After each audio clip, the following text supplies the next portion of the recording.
Hi, thanks so much everyone for being a part of this session. I'm really excited about having you all here and I hope you're going to enjoy it. So we're going to be talking today about extensions. I'm just going to start sharing my screen. Is it okay if someone on the Zoom call just in a minute shouts out, or if you just put something in the chat? Actually, it's better if you shout out because that way I know I'll hear it, saying that you can see the screen. Yep, we can see the thing. Perfect. Thank you so much. All right, let's get started. So the plan for today is to talk about extensions. As Suresh said a moment ago, my name is James or Jimmy. I'm coming into you from Sydney in Australia, and I'm super eager to get the chance to meet you today, and hopefully to tell you a little bit about extensions. So what's the plan for this session? So the level of this session is for intermediate BP debaters. So that means it's for people who have done some BP debates, they know what an extension is, but looking to improve on their extensions and to make them stronger and to do better when they're closing half in debates. And so that means that if you're in the situation of being on this call or watching this and not really knowing what an extension this isn't going to be the most helpful thing for you, unfortunately. But what I recommend is that if you just Google things like introduction to BP debating or introduction to extensions, there are a bunch of really helpful resources for you to start there. And then after that, you can come back and watch this video next. So our focus is going to be on extensions, although we'll also touch on some other elements of debating in the closing half. So the plan for today is we're going to begin by talking a little bit about some general ideas about improving on your debating. And the reason why I'm starting here is that I think that it's important for us to think clearly about like what's the point of sessions like this, like what can you be trying to get out of it. And I think starting out by thinking about improving in general before we talk about extensions is the best way to do that. So after that, I'm going to talk about what makes a good extension. And then we'll talk about types of extensions, how to deliver extensions, and how to prepare for extensions in your prep time. I hope all of that makes sense. And I should say, I know that we've got a few people on the Zoom call, and so it would just be fantastic if you feel free to just yell out at any time to ask questions. I would love to hear what you all think about all of this. Okay, so let's get started with some general ideas about getting better at debating. So one thing that I've noticed, having coached a lot of different debating teams, is that when I ask people, how they think about improving at debating, I find that people who are, at all different levels of experience and, in different circuits in different countries, they all have elements of their experience that seem very much in common. So in this graph, we've got time on our horizontal axis and debating ability on our vertical axis. Most people find, when they start out debating, it's a period of really rapid improvement. Like they feel as though their first speech, they spoke for like 1 minute, and then 3 speeches later, they're speaking for 7 minutes. That's super exciting. They feel as though they're getting better super, super quickly. And then after that, they kind of feel a period of slowing down. Like it feels as though it used to be the case that every speech they gave, they would just get better. And it's not like that anymore. Now it's every speech they give feels about the same as the last one. And after that, people get into a sort of process of sputtery improvement. So what do I mean when I say sputtery? I mean, it kind of like stops and starts. A lot of people say, well, I felt as though I did like a whole tournament or a whole semester of debating, and I didn't get better at all. And then all of a sudden, it was like something clicked or something, and I got a lot better all of a sudden. And they find that then they go back to plateauing, and then this process sort of repeats itself over and over again. And I think this can be kind of a frustrating thing for a lot of people, because one natural question about all of this is like, well, I'm working so hard at my debating, like, why am I not getting better over time? Why does it feel like there are long periods of time where I'm not improving at all, and then suddenly I'll improve a lot? And so why is that? Well, sort of the way that I think about it is that I think that this highlights the importance of working hard, not just at debating, but at trying to consciously improve someone's debating. And by way of analogy, because I'm a big cricket fan, the way I think about it is that, uh, if someone tried to get better at cricket, probably the worst way they could do it is to play a lot of different cricket matches. Because in a 5-day test cricket match, they might be batting for like a couple of hours. And if they're doing badly, they might be batting for 30 minutes. And so it's a very inefficient way of making use of their time. So naturally, that's not the way they practice. They think about the specific skills that they want to build on, and that's what they focus on. But applying that analogy to debating, most debaters practice by playing test cricket matches. They focus on debating just by doing more and more debates, and then they think, well, sooner or later, I'll improve if I do enough of that.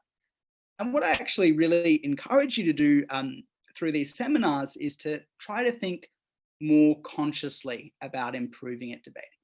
So how would someone do that? Well, the first tip that I have is that you think about what you're bad at debating. So you can think about that yourself. You might know in yourself, oh, this is something I find really hard. Or you might ask a teammate, or if maybe there's an adjudicator who've watched you debate a few different times, you might say to them, well, what do you think I can improve on? And you don't want to get feedback on the specific debate. You want to talk about more general feedback. So it shouldn't just be, in the debate I just saw you in, like your second point of information was not so good. It should be something that occurs in a few different debates. And I encourage you, when you think about this, you don't want to be super vague. So you don't just want to say, well, I'm bad at rebuttal. No one's bad at all of rebuttal. You want to be more precise about what it is that you find difficult. So I'm just going to give 2 examples of things that I always found super difficult in debating. So one was, don't get flustered by the time. So when I say that, what I mean is I would always find, I felt as though I was speaking super clearly, and then I'd look down at my watch. I've got like 1 minute left, and then I'm in a rush and I'm getting really flustered. And the second thing is being more responsive to the speaker before me. So say I'm speaking government member, the deputy leader of the opposition.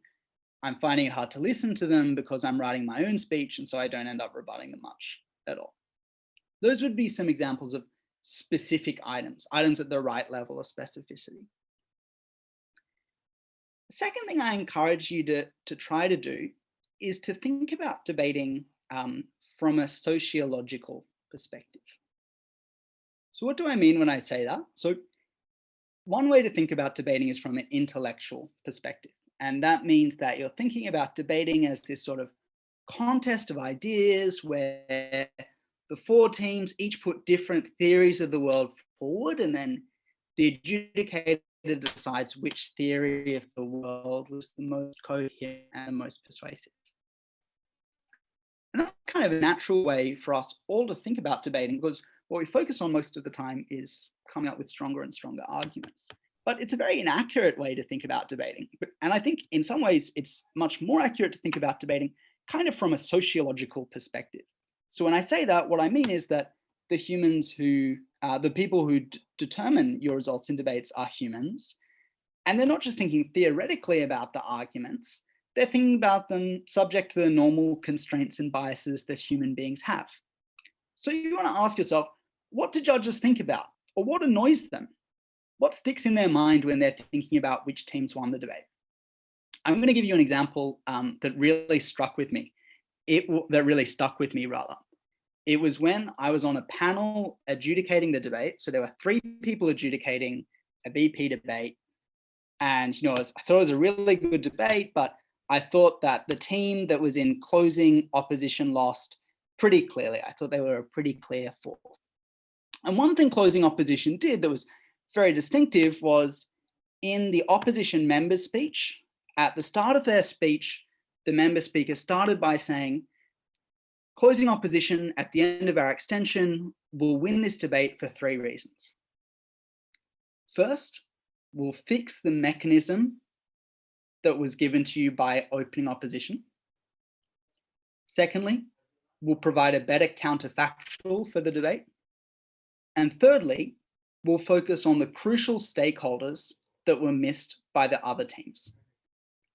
So it's very striking. The opposition member speaker said this, and then the opposition whip at the very end of their speech, they said exactly the same three things. So teams left the room, I'm working on my adjudication, I've put closing opposition fourth, and the time comes to deliberate, and I turn to the other two adjudicators who are the panelists, and so I say to them, what did you think of the debate?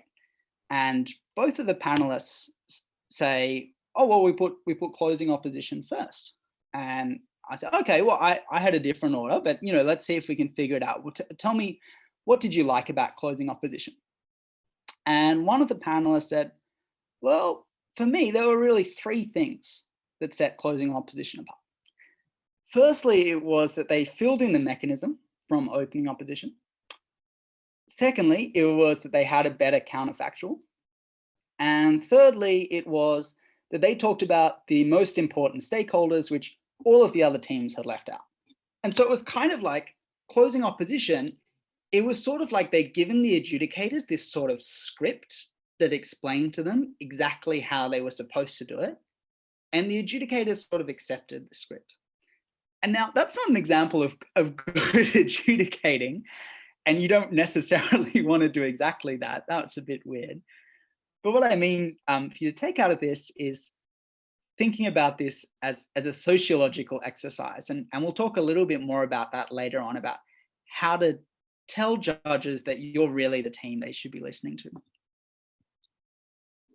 The third thing that I think is valuable when trying to consciously improve at debating is thinking deeply about your results.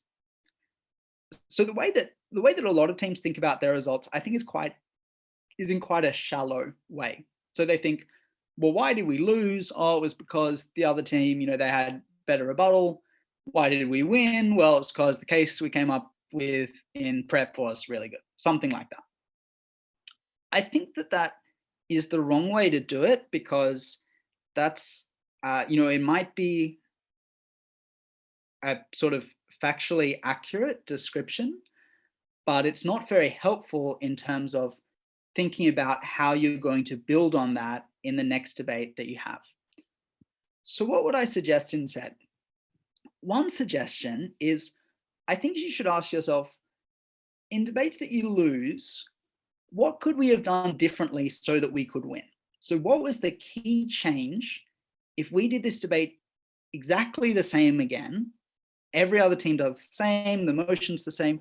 What's the key 2 or 3 things we could have done differently so we would have come out winning? On the other hand, if you go away from the debate winning, you sort of want to flip the question around. You want to think, well, we won the debate and the other teams lost. What would they have had to do in order to beat us?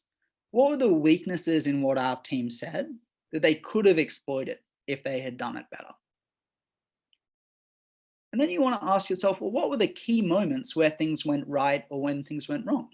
So for example, you might discover, well, the problem for our team in the debate was just that there was a crucial argument we didn't think about. So it's not that something went wrong, like in my speech, it's that something went wrong in the first 3 or 4 minutes of our preparation time. And once that went wrong, there was basically nothing else that could have happened to fix it. That's a really helpful thing for you to know about, because it sort of pinpoints, well, this is the thing you need to improve on. It's the first couple of minutes where you're thinking about your team's arguments. Now, everything I've said so far is very negative. It's thinking about things that you need to work on. How do you actually go through that process of working on it? After you've done that thinking, I think you should make deliberate attempts at improving. So what I suggest is you make a list of these things that you want to improve at. And each debate you do, like for example, if you go to Who Worlds later on this year, in each debate, you pick out one item that you're going to work on. So for example, you might say, this debate, I'm working really hard on not getting flustered by time. And then at the end of your speech, you sort of sit back and you evaluate, like, did I do a good job of that? And if you did do a good job of it, can tick it or you can put a cross next to it. And kind of over a period of time, I think what a lot of people find is that if 2 or 3 times they tell themselves, I'm going to focus on this thing that's difficult, after that, they'll never have to tell themselves to focus on it again. After that, it'll just become kind of a type of second nature for them. They won't even need to think about it. And so this is why I think this is a really good way of improving, because it sort of takes you from the test cricket focused version where you're thinking about the whole exercise of how do I get better at debating, to sort of like the drill version where you're thinking, I want to get better at one particular thing. And so what I encourage you is to use some kind of methodology like this to get better at debating. All of that's just up in the air. And I know I promised to tell you about extensions. So I'm going to move now to talking about those extensions. I just wanted to say, by the way, that I don't have a very good view of the chat while I'm talking through my slides. So if anyone has any questions, it's probably better if you just shout them out at me. And in particular, if you see someone's put a question in the chat, please feel free to unmute yourselves and read out that question for that person, and we can talk about it together as a group. Okay, let's get started on extensions. So I want to start by asking, what is it that makes a good extension? Let's begin with an example. So the motion is, this house believes that sporting clubs should be owned by their fans. Okay, so I want to get started with you, and we're not going to think about extensions for now. We're going to come back to that. We're just going to think about this debate from the perspective of the opening half teams. So let's start with opening government. What do you think some of the key arguments that opening government would come up with would be? What would opening government want to talk about? Does anyone want to unmute themselves and give a suggestion? Because sporting clubs benefit from fans, because sporting clubs earn a lot by purposefully selling them many things like merchandise, like tickets and all that sort of stuff. And sporting fans oftentimes contribute a lot to these clubs' improvement. It makes sense if fans have ownership of these clubs. Good. I like that. So we're saying basically, you know, sporting fans, they give so much to their clubs, they sort of deserve some control in return. That's a good argument for opening government. Who can tell me another argument for opening government? Mohit wrote, fans generate revenues, so fans should own them. That sounds pretty good. So they give so much to clubs, they generate revenues. What else? One more for opening government. You could run the communism analogy, I believe, wherein workers own the means of production, and so fans should also own clubs in some sense. Yeah. I think you could say something like that. I think you could say something like, yeah, you know, since fans, they're so essential to what clubs provide, you know, it's appropriate that they get the rewards of that through some kind of ownership. I think that makes sense. Okay, that sounds good for opening government. Let's flip over to opening opposition. So what are the main arguments we're imagining they're going to make? Ashish Sahu wrote, fans are not professional in management, and sustaining the club needs vision. Good. So in this argument, we're kind of trying to say, well, fans, they don't know what they're doing. They don't have the vision, you know, they don't have the management skills, the whole thing is going to be a mess. That sounds good. What's another argument? So there can be areas where the investment is quite poor, or the area is like not that good financially, which means that you really need a private investor or someone really rich to can take care of the club. Good. That sounds very good. So clubs, you know, they benefit a lot from private investment. Okay, excellent. I'm going to flick to the next slide where, you know, this is one I prepared earlier, I guess, but I have very similar ideas to what you were talking about. So for opening government, corporate owners are often make bad decisions, fans will do better, and corporate money takes away important values from sport. And from opening opposition, like same sort of thing as what you said, corporate investment helps clubs, they can build stadiums or buy players, and fans will make bad decisions for their clubs. Okay, fantastic. Let's say that's sort of like the short version of the debate that's gone on in opening half. So we're sitting down in closing government. I want us to brainstorm some possible extensions we might come up with. And once we've brainstormed a few ideas, we're going to talk about which of these would make a good extension and how would we turn it into a good extension. Okay, who has a suggestion for closing government?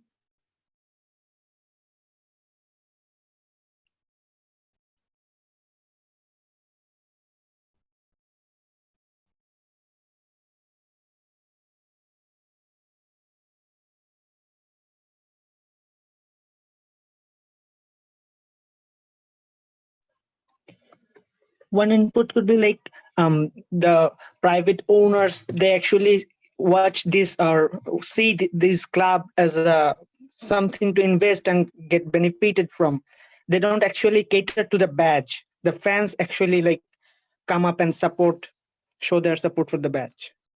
Yeah, that sounds good. So maybe we're trying to say, private investors have their own particular interests. Like, for example, some private investors, they buy the club as like a status symbol, or they buy the club because they know it'll bring them a huge amount of fame, even though like they might not know anything about the sport or might have no sort of long-term investment in the sport.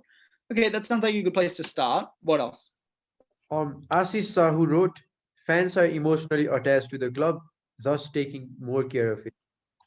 Yeah, so fans are more attached to the club. Yeah, that sounds good. What else? Let's do one more.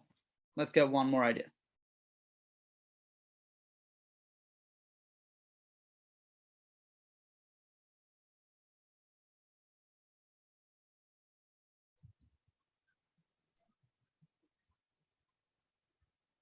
Mute Yourself wrote, that seems like a pretty expensive OG. Could we run an analysis extension? Yeah, so we'll talk a little bit more about that later on, but I think you could run an extension which is just talking, more deeply about one of these ideas. Yeah. Mohit wrote, vertical, talk about how sports become better if they have community values and why that's important in the debate. Okay, that sounds good as well. Okay, I think we've got a good range of different ideas. I want us to get started now. And so now we're going to talk about what makes a good extension, and then we're going to apply that using a couple of the sort of instances that we just spoke about. Okay, I'm sorry, I think my screen might have stopped being shared for a moment. If someone can just let me know, can you see this now? Yup. Fantastic. Okay, so let's think, what do judges look for in an extension? So if you ask an adjudicator, I think they would probably say 3 things. So firstly, they'd say the extension, it should be well proven. Or in other words, what you've said to the adjudicator, they should believe that it's true. And so this is not fundamentally different from how they might assess an argument in the opening half. It means you've given good reasons to believe that what you're saying is a thing in the real world, it's actually going to happen. And I think all of the possible extensions we've given have that property. Or, if we were to develop them into a full argument, they might have that property. Second thing that adjudicators look for is they want something that's original. So that means it should be an addition to the debate that's distinct from other teams. And one natural question there is, well, what counts as an original contribution to the debate? So, for example, one thing we might think about is, I know someone in the chat, and it was read out too, said, well, opening government has said corporate owners don't have community values. Maybe closing government, and this person said it could be kind of like an analysis extension or a vertical extension. Maybe closing government could say something like, fans do have better community values, and community values are really important in sport. And you can see this isn't completely novel. Like they're sort of two birds of the same feather. Do you see what I mean? The arguments are not unrelated. They have some stuff that's in common. And we're going to talk more later about what makes an argument original and how original it has to be to really count. Another question is, how do we sell it as original? And in particular, one thing that I want to say now is that extensions should be original, not just in substance, but also as much as possible in style. So when I say in substance, I mean the argument should be different. When I say in style, I mean all of the dressing on the argument should be different as well. So for example, in our extension, we want to have our own completely different set of examples. We want to have our own completely different set of language that we use to describe each of these points to emphasize what makes us distinct from our opening half team. And thirdly, it should be important in the sense that it should be a potentially debate-winning contribution. So let me give you an example. Let's say that we're closing government on this motion. And our extension is something like, it's a good idea for fans to own their clubs because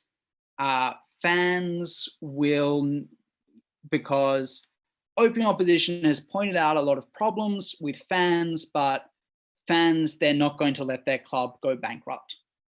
And so, that might be true or it might not be true, but at first glance, it seems as though it's clearly not going to be a debate-winning contribution, in the sense that it's not really moving the debate forward a long way. It's just sort of like rebutting half of an argument from the opening opposition. So it doesn't seem really critical in the debate. And so that's this sort of importance criterion. We need to establish that it's something that's going to lead the adjudicator to weigh the debate in our favor. The last kind of requirement is that extensions shouldn't contradict your opening half. And sometimes when a closing half team contradicts their opening half team, that's called a knife. That's like a pretty bad thing to do. And the reason why it's quite a bad thing to do is that since you and your opening team are kind of pushing towards the same conclusion, it's reasonable that they sort of have a right to set the bounds on that, especially because it makes life more and more difficult for the teams on the other side of the debate if there are like two totally different contradictory lines of argument that they have to deal with. So what counts as a contradiction in BP debating? Well, my thinking is that I think like 90% of the time, if you come up with something that is a sensible extension, it's not going to turn out to be a knife. In particular, one situation that teams sometimes get themselves worried about is they might think, well, we had an argument we thought was like totally reasonable, and then our opening half just went completely off the map and went totally crazy. And now we're thinking like our reasonable argument is going to be contradictory to their completely crazy argument. Is that going to mean we're going to lose the debate? And I think in a situation like that, the answer is no, because you can always express your extension in terms of, well, our opening said this, but even if that line of argument was not correct, our extension alternatively is going to talk about this other thing. And that's like a really useful type of wording because it's a way that makes clear, we're not completely convinced of what our opening team said. We're not going to disagree with them, but we're going to talk about it in a different way. And so I think that in my view, almost every time you have like a bona fide, genuine thing to say, you can say it without being worried that it's a contradiction. The only circumstance in which I think teams really get caught up contradicting their opening half is if they want to take the debate in like a radically different direction, like kind of the one that I was referring to before. I think if you wanted to go totally crazy as a closing half team and had a different model, for example, that would make things a lot harder. So these are all things that judges say they look for in extensions.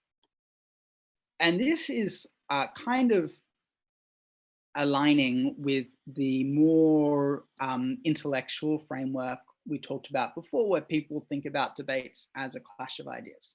Now, I promised earlier that one way to improve on debating is to think about debating not just from an intellectual perspective, but also from a sociological perspective. And that's what we're going to turn to now. So we're not just going to think about what judges say they look for. We're going to think about things that like they never say they look for, but is super important. So what should extensions be? First off, extensions should start from minute 1. And what I mean by that is, I think, and you know, a lot of people who have adjudicated BP debates might share this feeling with me. If you're like an adjudicator, you know, you're watching this debate, you've already watched 4 speeches by the time closing government is getting up. You're like pretty tired. And then this new team stands up. And I think a lot of adjudicators decide like in the first kind of minute or minute and a half of the member's speech, they make a crucial decision, which is this team really worth listening to? Like, are they really in the running to do well in this debate? Or does it seem like they're just going to repeat what their opening half said and like they're just going to come fourth, or they might come third if the other closing half team is much worse? And that's why if you're in the closing half, there's a huge amount of value from your first minute in your member speech being a minute that kind of makes clear that you're the team to beat. So for example, if you can bring out a key example that highlights an element of the motion that has not been discussed by the opening half, and you can say, our extension will explain that the thing that happens in this example in general occurs widely, and it's, you know, the crucial thing that means that this motion is a good idea or isn't a good idea. That's a really clear way to establish your extension in the debate. Or alternatively, if you can point out that there's a clear shortcoming from the other side or a clear shortcoming from the opening half, that can immediately establish you're the team that's sitting above the other teams in the debate. And so for that reason, I really encourage you not to start your member speeches by saying like, you know, there will be 3 parts in our extension, or our extension is going to be about this. I think you should really invest a lot of time in trying to make it gripping from the start in a way that makes clear exactly why your team is the team that everyone needs to be worried about. Second thing I encourage, and this is related, is I encourage you to look for extensions that are memorable. Or in other words, the adjudicator shouldn't, at the end of the debate, they shouldn't be thinking, oh yeah, who was closing government again? What did they talk about? And I encourage you to think, well, which teams do you remember when you adjudicate debates? And I would guess there are a lot of really great teams that you don't remember at all because they're great in the sense that they have a lot of good arguments, but they're not great in the sense that they're impressive. And so this is the reason why if you're a closing half team, it's really valuable to do things like describe your points really clearly, use emotive language, use examples that are easy to understand and that everyone is going to remember at the end of the debate.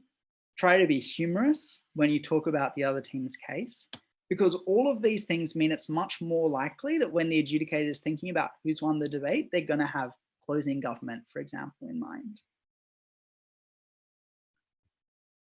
The last thing I wanted to think about here is that sometimes people say that one good way for adjudicators to remember you is if your extension is a discrete aspect of the debate. And so what do I mean when I say a discrete aspect? So sometimes people will have an extension where they say, for example, there are going to be like 4 parts of my extension. And other times people say, my extension is just going to be about this one thing that I'm going to spend my whole speech talking about. Is there value in the second approach, where your extension is more discrete? It's like one aspect of the debate. And so the thing that's valuable about that is that it's way easier for the adjudicator to get a handle on what they're talking about, because they're always going to remember, oh yeah, closing opposition, they were the team that talked about this one thing. And so I don't think that you should try to force all of your extensions to be like that. I think it's completely fine to have a few different parts of your extension or a few different things in your extension. But I think that certainly when you start your speech or in your introduction, it's a a really valuable thing to either start by focusing just on the best part of your extension, or if you can come up with some way that ties together two different arguments into one. So let me give you an example. Thinking about the motion that we just talked about sporting teams and their fans. And in particular, whether fans should own sporting clubs. And so the extension that we're going to talk about is an extension that someone suggested where they were saying, well, the interests of corporate owners, say, for example, opening government said fans know more about their clubs than corporate owners, therefore fans will make better decisions.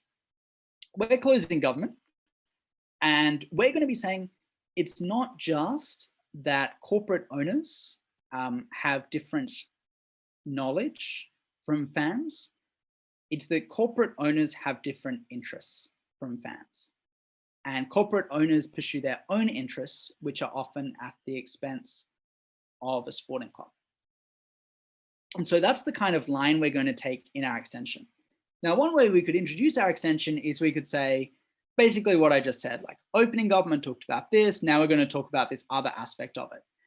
And I think if you evaluate that strategy against like the left-hand column here, it looks pretty good. Like what we're saying, it's reasonable, it's original. We've made clear opening government didn't talk about this. And it seems important, like something that could win us the debate. But I think it's not doing such a good job against the right-hand column, which is things that sort of lift your extension above the rest of the debate. And so instead, I think it would be much better for us to think about some compelling way we could begin what we're going to say. So for example, we might say something like, when a real estate group bought up Wimbledon FC, the fans of that club never could have anticipated that the real estate group would move that club's location and its home stadium from one part of the UK to another part of the UK because they thought that would raise the property prices of the rest of its portfolio. Corporate investors do not take over clubs so that they can pursue that club's interests. They take over clubs so that they can pursue their own interests, typically interests which are at odds with the interests of fans and their communities. Our extension will talk about the interests of corporate owners and why those interests are very damaging. And what we've done there is sort of supplied an example for people to grab onto when they're thinking about our extension. And we've already kind of laid a lot of the groundwork towards the conclusion that this is a team that's going to do well in the debate. I hope that makes sense as a first example. So we talked a little bit about what a good extension looks like. Now we're going to talk more about how we get there. And so first we're going to talk about different types of extension. Before I go on to that, just to check, are there any questions in the chat or are there any questions that anyone would like to shout out now? There are no questions in the chat, but I had a small question. Oftentimes what opening teams do is that whenever they hear a POI from the closing, for example, if someone is in the OZ and I from CZ ask a POI to the O and I give out a part of my case, what the opening government can still do is that, hey, they can say, well, if the CZ wants to bring this particular case, here is X reasons why that won't work. And they can basically give a sort of refutation to our own case as well. So if that's allowed, why isn't knifing allowed? Or if that's allowed, then if that's not allowed, then how is that comparable to knifing? Yeah, so I think that is allowed. It's not a very good idea though. I don't think I would encourage that if I was an opening government team, mostly because I think they'd be much better off spending time just like making the argument instead of rebutting the argument, because they just make that argument, then that they get the credit for it, and it also makes life a little bit harder for closing government. And so that's why I think that hopefully that sort of thing doesn't happen too much, and I would encourage people not to do it. But to go more directly to your question, which was like, well, if that's allowed, then how come knifing isn't allowed? You know, I don't know. I guess I don't know, I guess is the answer. Like, I don't know if there's a clear rationale for the rules, but I suppose it sort of makes sense in the sense that I think that the rule against knifing is sort of less for fairness, you know, within the bench and more for fairness to the other teams. So, you know, let me give you an example. Say the motion is that we should set a, say the motion is like that the world should not embrace a climate, you know, an emissions reduction target for 2030. That's the motion. It's obviously not a very good one.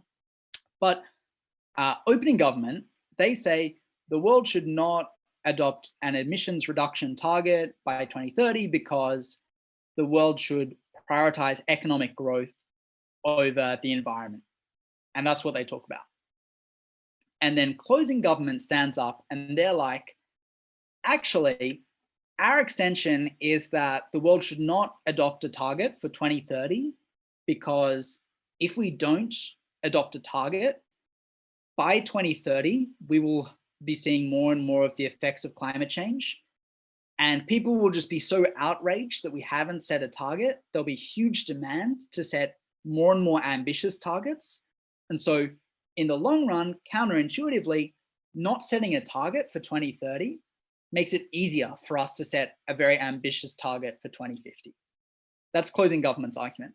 And so I would think that's like plainly a contradiction. Like they've clearly gone way off the map. And the reason why the adjudicator should punish it is that it turns out to be extremely unfair to opening opposition. Like they had one sort of line of argument, they rebutted it.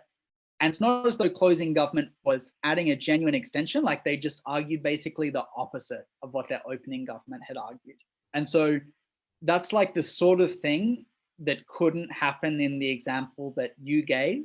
Do you see what I mean? Because opening government, you know, they couldn't disadvantage opening opposition just by being mean to closing government. Does that make sense? That's sort of how I would think about rationalizing it. Okay, let's hold on to types of extension. So again, we're going to think about this with one particular motion. So this motion is, this House regrets modern medicine's focus on preserving life as opposed to improving quality of life for people diagnosed with terminal conditions.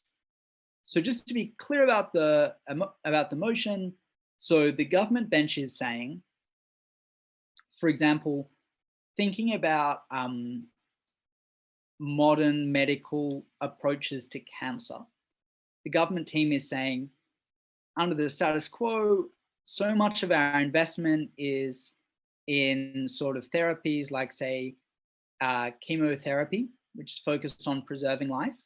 And the government bench is saying we're spending too much of our time on that. It would be better for us to focus on improving quality of life by, for example, treatments that make it easier for people to deal with pain. So treatments that are not going to help people to live longer, but might help them to live better for the amount of time that they have left on it. That's the motion. And so I want us to just run through a couple of arguments for both sides. So on opening government, and by the way, we're about to talk about extensions. So as I go through these arguments, I want you to think, what else are you thinking of that we haven't canvassed here? Okay, so opening government, they sort of say two arguments. One is they say,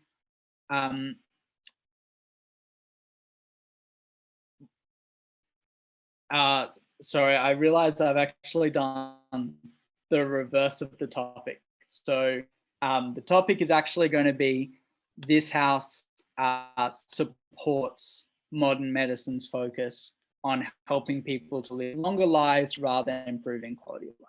And so opening government is saying life is inherently valuable, so we should celebrate people being able to live longer lives. And they're also saying longer periods of life give people a lot of happiness. And they say, well, even if being alive is painful for people, they just often find the experience of living itself extremely joyful, and that's why they benefit from it. Open opposition, they're saying quality of life is more important than longevity or the period of time for which someone lives. And they also say, well, look, for some patients, for example, for patients who are in a lot of pain, or for patients who are immobile, or who feel as though they have nothing left to live for, it's just waiting to die, just prolonged life in those very poor conditions, it can be a harmful thing. That's kind of the main line of argument from opening opposition. So we're going to be, let's say, to be precise, we're going to be closing government. We're going to think about possible extensions. And so I want everyone to take a moment to just think about other lines of argument that they might have as closing government.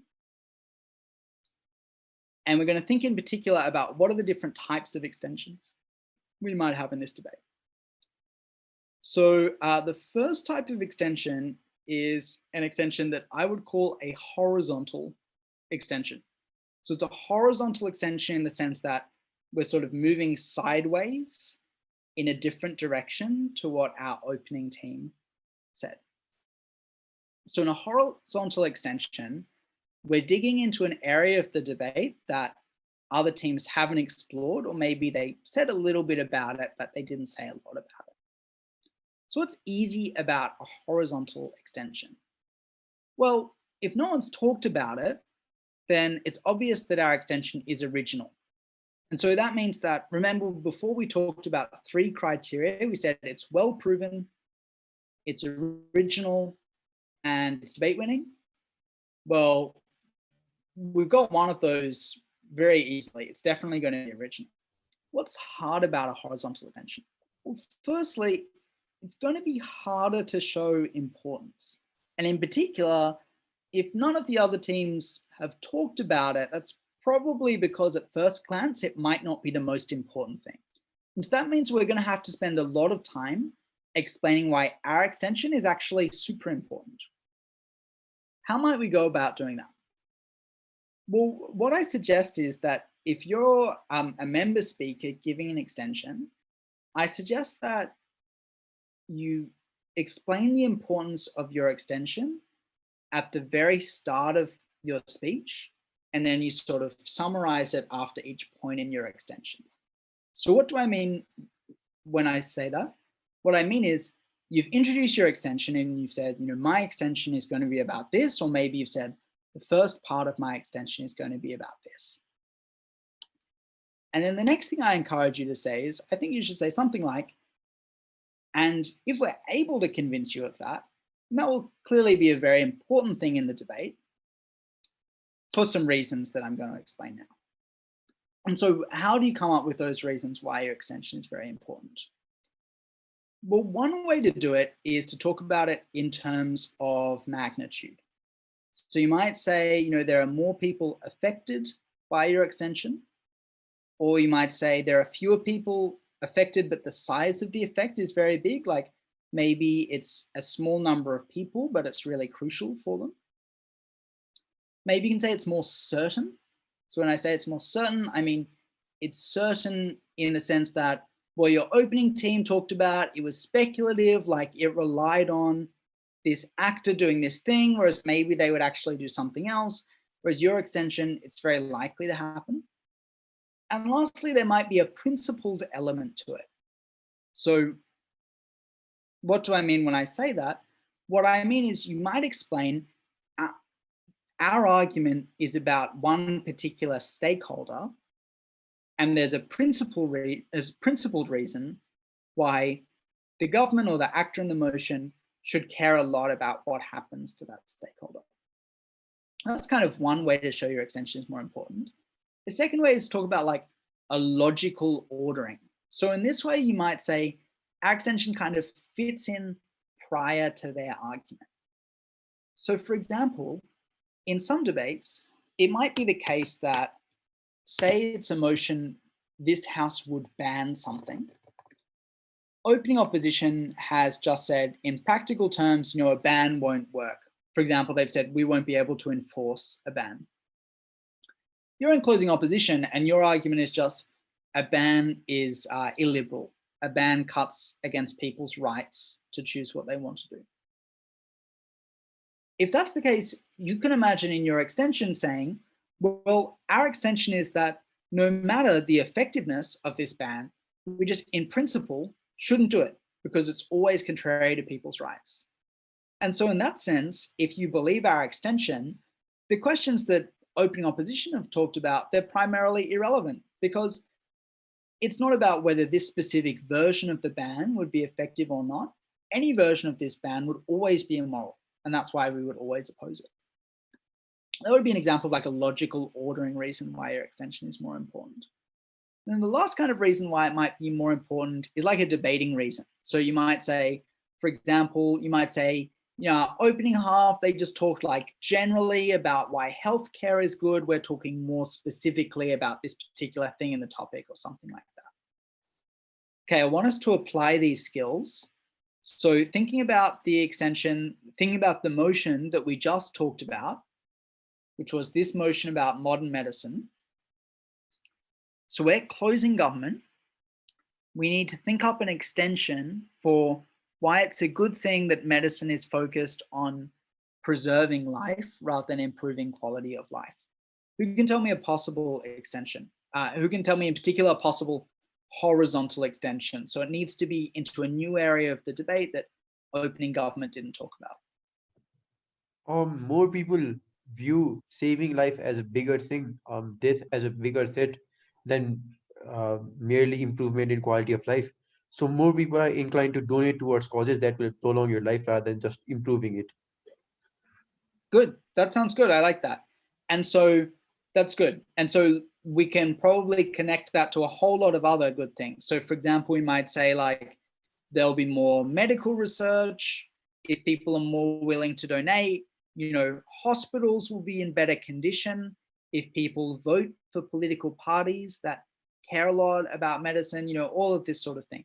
That sounds good. That's a good example of a horizontal extension too, right? In the sense that it's clearly drawing on like a line of argument that's quite distinct from what opening government said. Who can tell me one more? Also, another stakeholder in this issue is the relatives or the people or the loved ones of the person who is suffering. So it may be very valuable to them to preserve the life of the person and to have them for as long as possible around. Cool. That sounds good as well. That sounds very good to me. And so let's focus. I think these are both good examples of horizontal extensions. I want us to focus just for a moment on the second idea that we had just then. So thinking about relatives. So opening government has talked about like the patients themselves. We've talked about relatives. How can we apply these sort of reasons here to explain why what we've talked about is more important than what opening government talked about?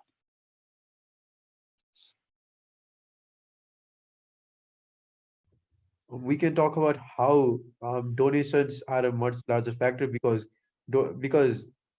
only you know how your life quality has deteriorated. But since everybody else around you can also see that you have died, so probably if you are a patient of Alzheimer's, if you die fast, then your children are also likely to donate because they want you to be there. So the magnitude of effect of impact is much higher. Yeah, that makes sense. Kind of like a flow-on benefits sort of argument. Yeah, I think that's true. I think another way we could do it is we could probably try to come up, we could probably try to come up with some debating specific, with some, item 3 is like a debating reason. One way we could put it is like, we could say something like, well, opening government has explained that, opening government says sick patients prefer to live longer. Opening opposition says sick patients prefer to live better. Ultimately, these questions are extremely subjective. Probably some patients would prefer one and some patients prefer the other. And so the clash in the opening half, it's extremely hard to know which team is right and which team is wrong. But one thing that we know for sure is that relatives of patients have a very strong preference to see them live as long as they can so they can share their last moments with them. And our extension is going to talk about those relatives and why their interests are very important in this debate. And so there you're sort of drawing on the fact that like the opening team's arguments, they're at loggerheads, like kind of difficult to see who's ahead. And you're hoping you can make a really clear case that relatives would prefer people to live longer. Although I don't know, I guess maybe a lot of relatives might prefer people to have a high quality of life. Could go either way. Okay, that sounds like a good line of extension to me. Second kind of category of extension, I would call a vertical extension. I think earlier someone else called it an analysis extension, which is, as far as I know, basically the same thing. And so here, basically what we're trying to say is we're saying like opening government, you know, they talked about similar stuff to us, but like they didn't do a very good job of it. And so we're gonna be in some similar areas, but we're just gonna do it a lot better. And that'll be enough for us to win the debate. And so we're diving deeper into an area of the debate that our opening team has already canvassed. So what's easy about a vertical extension? Well, it's normally a little bit easier to establish that our argument is important, in part because at least another team should already have made an argument that what we're talking about is important. What's a lot harder is convincing the adjudicator that we're novel and that what we're bringing in our extension is really important. And so what you see some teams do sometimes is they'll just like ignore that their opening said anything on the topic, or they'll kind of lie and they'll say, oh, our opening, they just mentioned this, even if their opening talked about it. And I think you shouldn't do that. What I suggest is, I think you should just be really upfront about it. I think you should say, you know, our opening raised this topic. I think you should try to be generous in describing what they've done. And then you set out what you're doing instead. And so that means I think it's a really good idea if you can say, look, our opening half talked about this. They made these two arguments and they should get credit for all of that. Here's what we're going to do differently. And in particular, if you have the same conclusion as your opening team and you're giving different mechanisms, you want to give a reason why your mechanisms are better than the opening half teams. So that might be that their mechanisms haven't survived the opening half, like maybe opening government gave a reason for their argument that opening opposition did a really good job of rebutting, and you're going to come in and say, that reason wasn't very convincing, we got a different one. Or maybe it's like your mechanisms are more certain or less speculative in some way. So thinking again about this motion we've been talking about, thinking about the case that we saw from opening government, what would an example of a vertical extension be? Or an analysis extension. So we're kind of drawing on, we want to make an argument with the same conclusion as one of their arguments, but we're going to have like a different line of logic to get there. What do you think?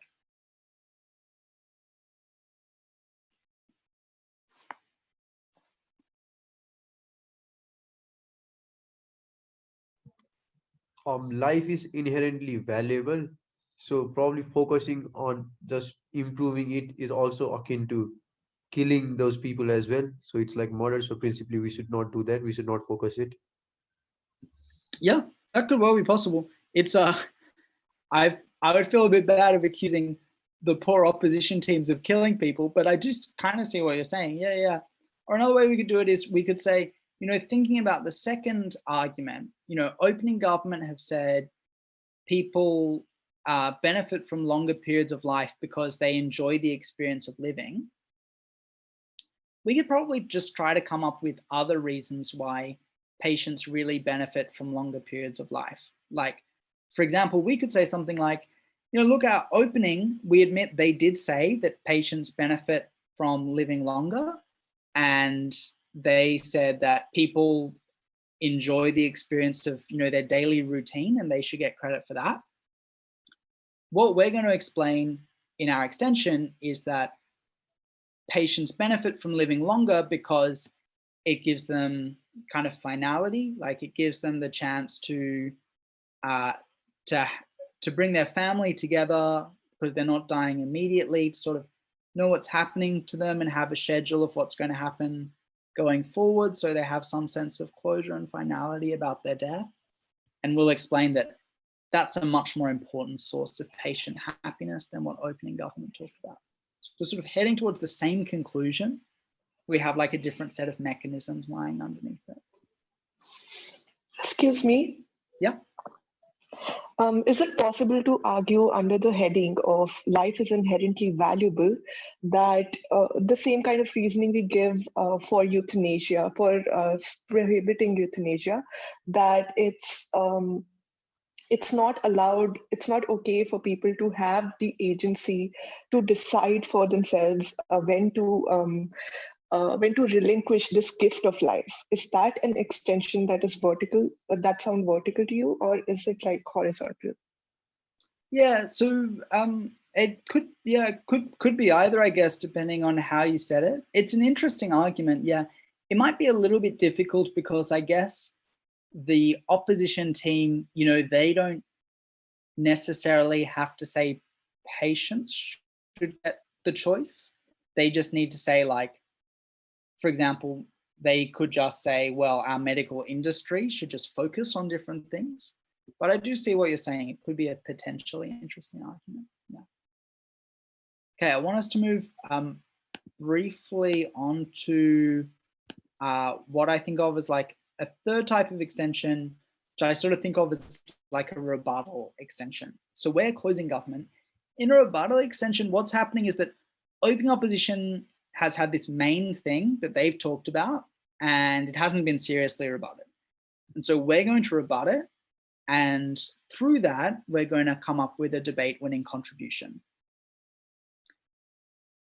So what's easy about a rebuttal extension is that opening opposition has talked mainly about one issue, and you're going to talk mostly about that issue as well. And so that means it's sort of like easier for the adjudicator to be convinced what you're talking about is important, because hopefully opening opposition has already put forward a good argument for why it's important, and you're going to be agreeing with them about it.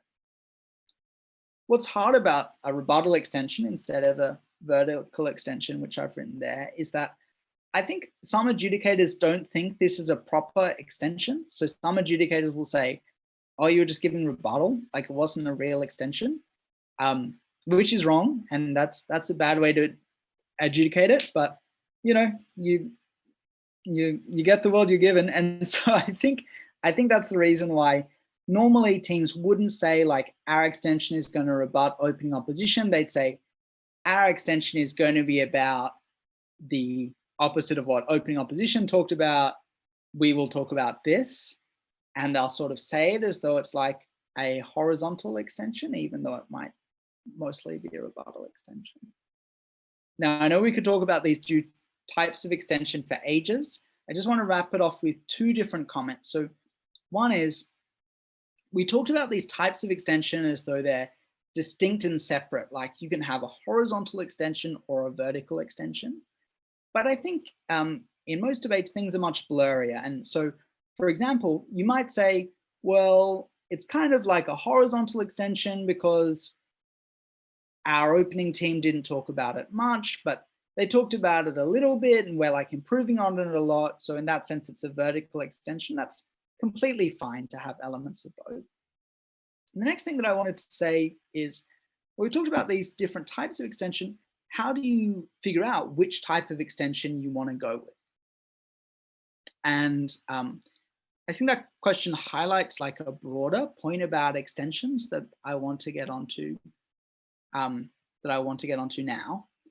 And so there was this was actually something that I picked up in a lecture I had the benefit of listening to by Techway, who is going to be a World's DCA now, I think, or perhaps already has been, where he, or perhaps World's CA, I might have undercredited him, where he raised this analogy a lot of people have heard of, where a sort of well-known study makes the claim that the authors of the study spoke to a bunch of people who were salespeople. and they ask the salespeople to sell a pen. So like to, to explain how would they convince someone they should buy a pen. And the people who were less good at being salespeople, they would sort of start out like with the pen. So they would say stuff like, this is a great pen, you can use it to write a lot, it's really smooth, kind of thing. And so that's one way to sell a pen. And the people who were the best salespeople, they didn't start out by talking about the pen at all. They started out by talking about the customer. So they would say, well, I'd start by asking, what are you looking for in a pen? Or, you have a pen at the moment, what don't you like about it? What are areas for improvement? And then when they knew what the customer was looking for, they would say, well, actually this pen, it really fulfills what you need. And I think that that's an analogy that applies very well to extensions too.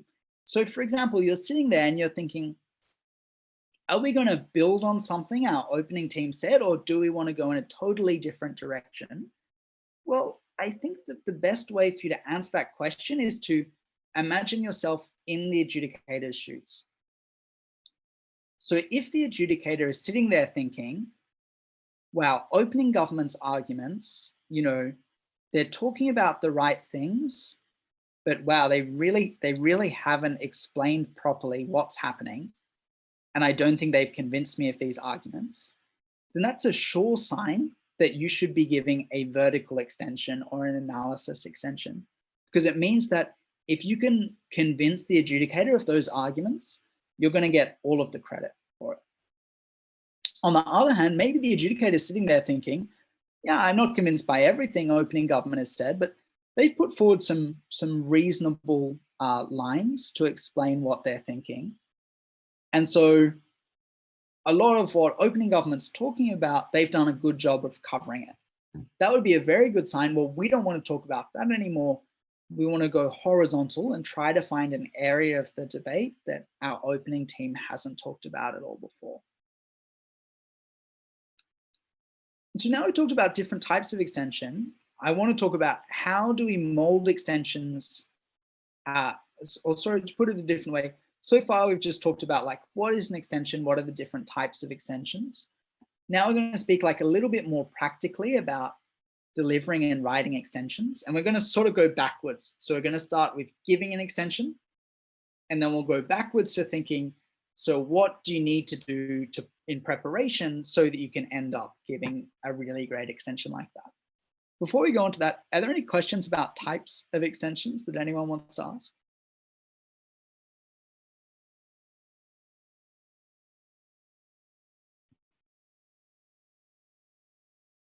Okay, fantastic, no questions. Let's get going then. So there are lots of different ways that people give extensions. I'm just going to give you my suggestions. And in particular, I have sort of a list of suggested steps when you give an extension.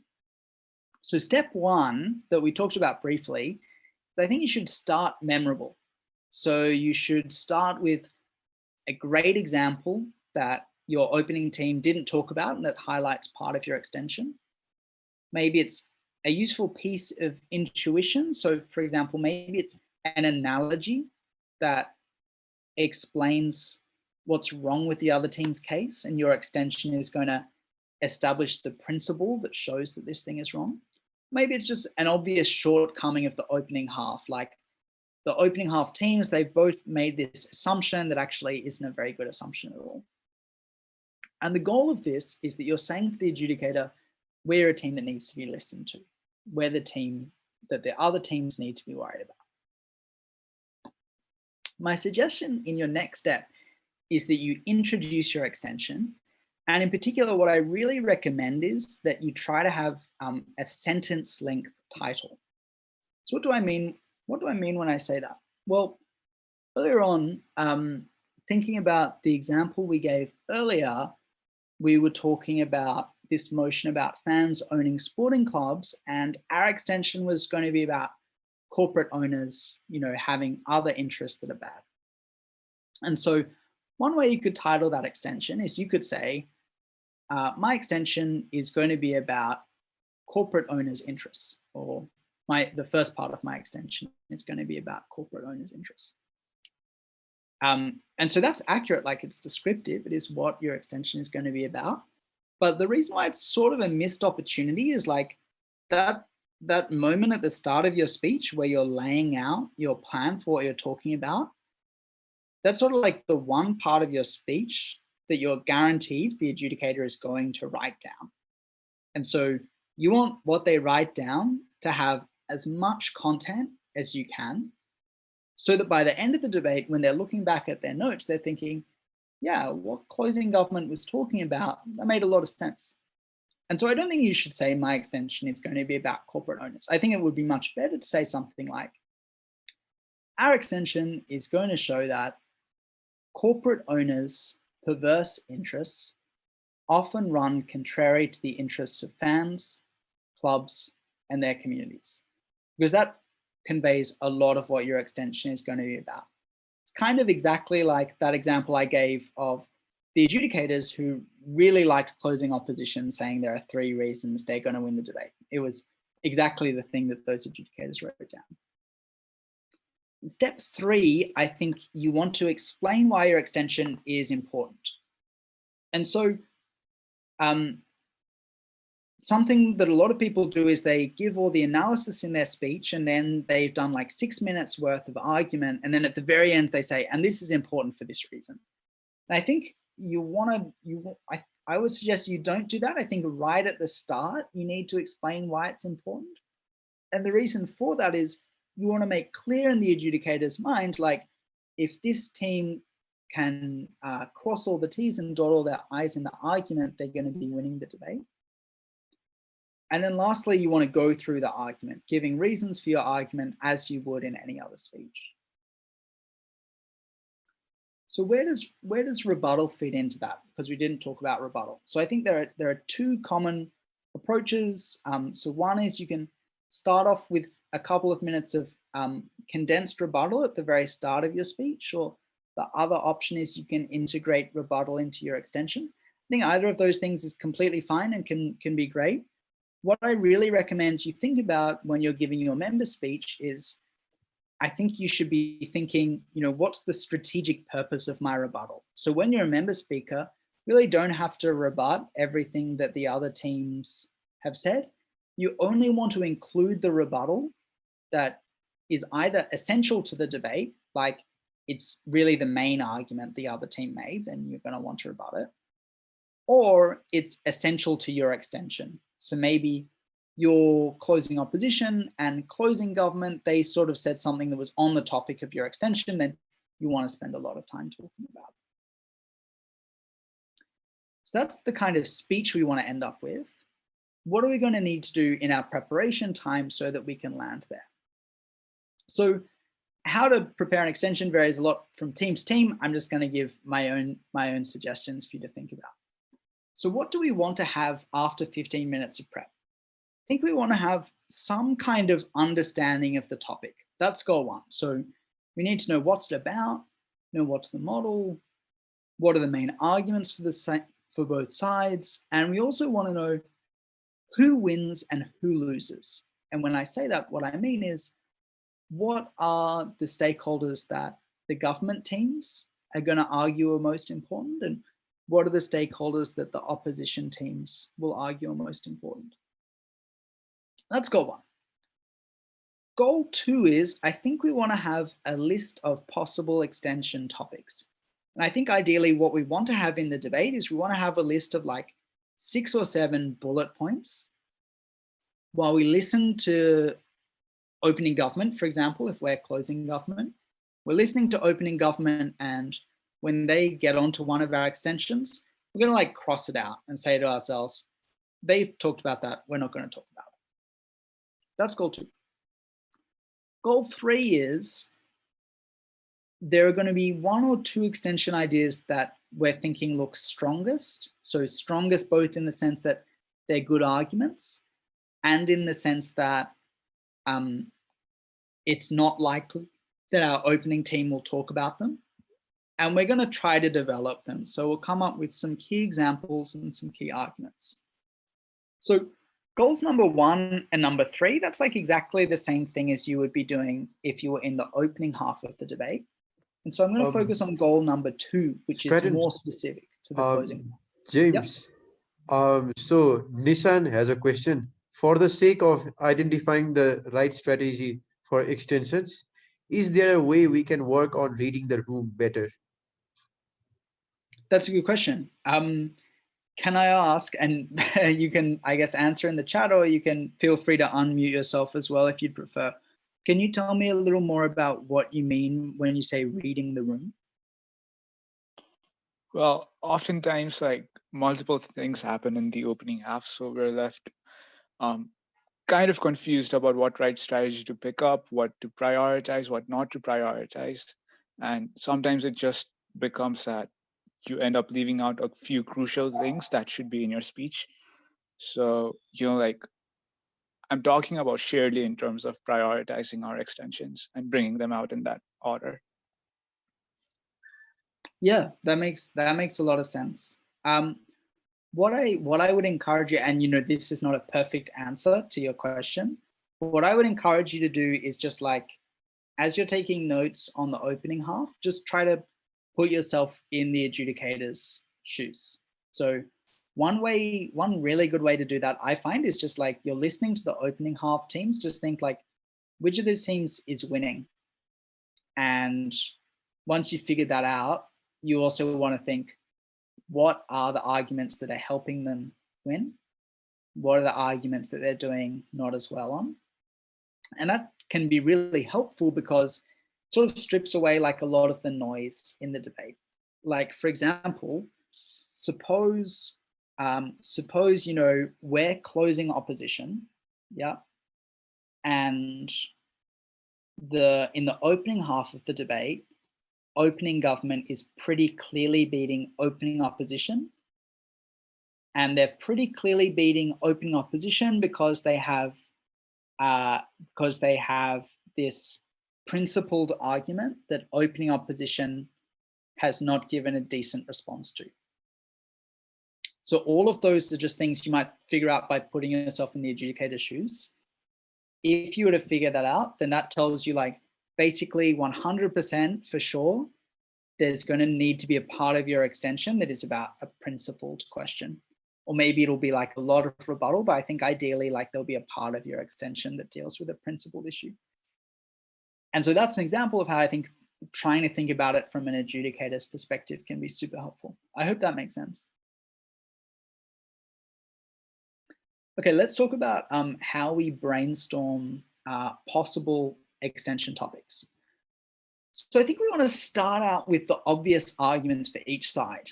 And so, you might think like, well, why am I going to even think about the most obvious arguments? Because the opening team is definitely going to talk about those. So I don't, it's not going to be helpful for me since I'm in the closing half.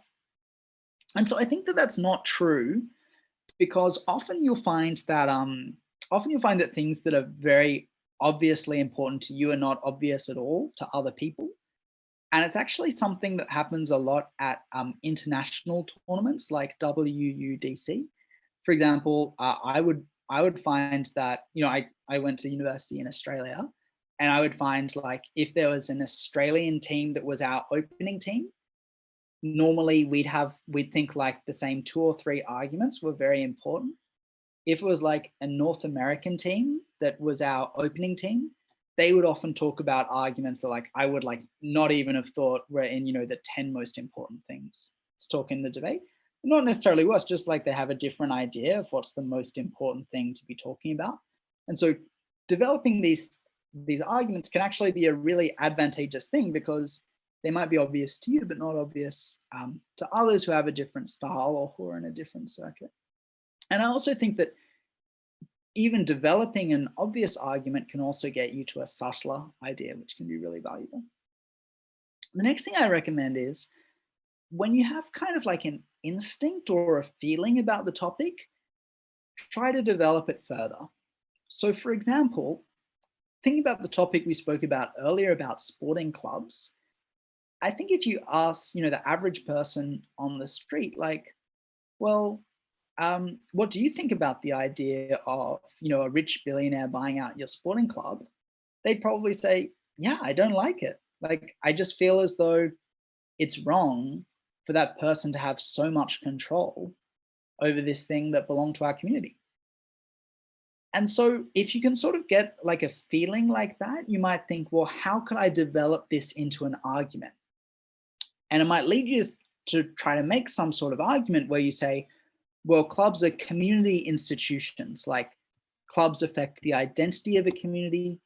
They often shape what children in a community like. They shape the idea of identity and values in a community. And so community institutions should be controlled by the community, not just by people who are particularly wealthy. A third kind of strategy is to list the stakeholders in the debate and then ask how the motion affects each of them. And so you want to break down stakeholders into small groups. So to give one example, in a debate about gender, you don't just want to think about men versus women. You might think, well, what about women who call themselves feminists versus women who don't call themselves feminists? How might they be affected by a change in the actions of the feminist movement? The fourth tip I have is to think about different contexts for the debate. And so, for example, you might think in one context that might occur in some countries that are very securely democratic, the debate might happen like this. In other countries that are not as securely democratic, the debate might be very different. And so that can be a helpful thing to talk about in your extension. And I also recommend you think not just about the arguments for your team, but think about the arguments for the other team, because if you can come up with an extension that's not just going to advance your team's case, but it's going to defeat some of the other team's arguments, that can be a really beneficial thing. When you're brainstorming an extension, it's important to remember that when you have like your 7 or 8 ideas on a sheet of paper, you sort of want to think about it as though you're picking like a portfolio of different ideas. So on your sheet of paper, you want a couple of ideas that you think are really great ideas, but probably the opening half team is going to talk about them. On the other end, you want a couple of ideas that you think are pretty out there. So you always want to go into the debate thinking, well, if worse comes to worse and our opening half does a really great job, I'm like pretty sure they're not going to talk about this thing. And it might be a very ambitious argument, one that's harder to make. It might be an argument that is about a part of the topic that is at first glance a lot smaller, but it's really valuable to have that in your list of arguments, because it might be that argument which takes you from the team that had no extension and came fourth to the team that was coming in behind a really good opening government and it ended up coming second. And I have written down an example of this, but I was planning for us to take about an hour and 20 minutes, and we're a little over that, so I'm not going to talk through that example. I just want to talk briefly about writing your extension. So at the end of prep or the start of the debate, we want to have a list of possible ideas. Then in the Prime Minister and opposition leader speeches, what I recommend is you listen closely to their speeches and offer points of information. And then after those first 2 speeches, what I recommend is that you and your partner decide on a plan for your extension. So you decide, I think that the opening team, they've done a good job talking about these things. We're going to focus on these other things instead. And so that's quite a challenging thing, because I know there are some teams who really like to have some of their extension or a lot of their extension decided before they get in the debate. I think that makes things very hard for yourself, because it means you're in this weird guessing game where you're trying to figure out what the opening team is going to say before they've said it.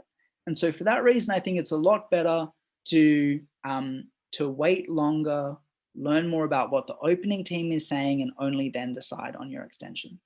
And so after the Prime Minister and the opposition leader have spoken, I think you want to be writing down what's happening. So the member speaker would normally be focusing on writing. The whip speaker can be helping out, but also focusing on rebuttal and points of information.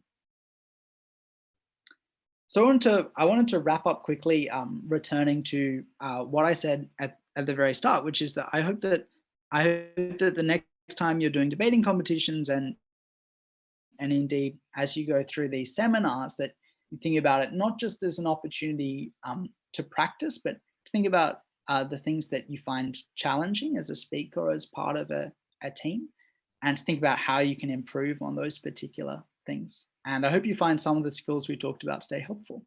So if I can answer more questions, I'm happy to hang around on the call, and I can also be contacted on Facebook or by email, and I've left my details there if any of you would like to get